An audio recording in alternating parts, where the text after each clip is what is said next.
តាមការសិក្សាស្រាវជ្រាវប្រមូលបាននៅជំនាញមើលមនុស្ស8យ៉ាងនេះទី1មនុស្សដែលមានទេពកោសល្យពិសេសមានគំនិតព្រួយផ្ដើមខ្លាំងភាគច្រើនមិនសូវចុះសម្រុងជាមួយនឹងអ្នកដទៃទេទី2មនុស្សដែលមានចរិតសុភាពរាបសារកាន់តែសុភាពកាន់តែគ្រោះថ្នាក់ភាគច្រើនពួកគេមានចិត្តលោភលន់ណាស់ទី3មនុស្សដែលមើលទៅមានការប្រុងប្រយ័ត្នខ្លាំងធ្វើខ្លួនដូចជាខ្លាចប៉ះពាល់ដល់អ្នកដទៃខ្លាំងណាស់តែតាមការពិតពួកគេជាមនុស្សដែលងាយនឹងប៉ះពាល់ដល់អ្នកដទៃបំផុតទី4ក្រឡេកមើលគំនិតមួយជ្រុងទៀតសម្រាប់មនុស្សដែលយើងធ្វើផ្អែមល្ហែមដាក់ហើយមើលទៅដូចជាគ្មានប្រតិកម្មអ្វីសោះពួកគេជាមនុស្សធម្មតាដែលជាទូទៅគេតែងតែទទួលបាននូវភាពកក់ក្ដៅ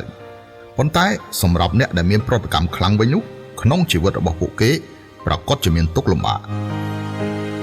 ទី5នៅពេលដែលមានបញ្ហាធ្ងន់ធ្ងរត្រៀមនឹងកើតមានឡើងពួកគេអាចធ្វើអារម្មណ៍ស្ងប់បានមនុស្សប្រភេទនេះមិនប្រកាសថាគេចេះធ្វើចិត្តទេតែប្រហែលជាគេបានរកផ្លូវចេញហើយទី6អ្នកដែលតែងតែនិយាយអួតឬរំលឹករឿងល្អៗកាលពីអតីតកាលរបស់ខ្លួនមនុស្សប្រភេទនេះប្រហែលជារស់នៅមិនសូវសុខស្រួលប៉ុន្មានទេនៅក្នុងពេលបច្ចុប្បន្ននេះទី7បើចង់មើលដឹងថាមនុស្សម្នាក់នោះអាចសេពគប់បានឬអត់នោះមើលតែរបៀបសងលុយរបស់គេទៅដឹងហើយ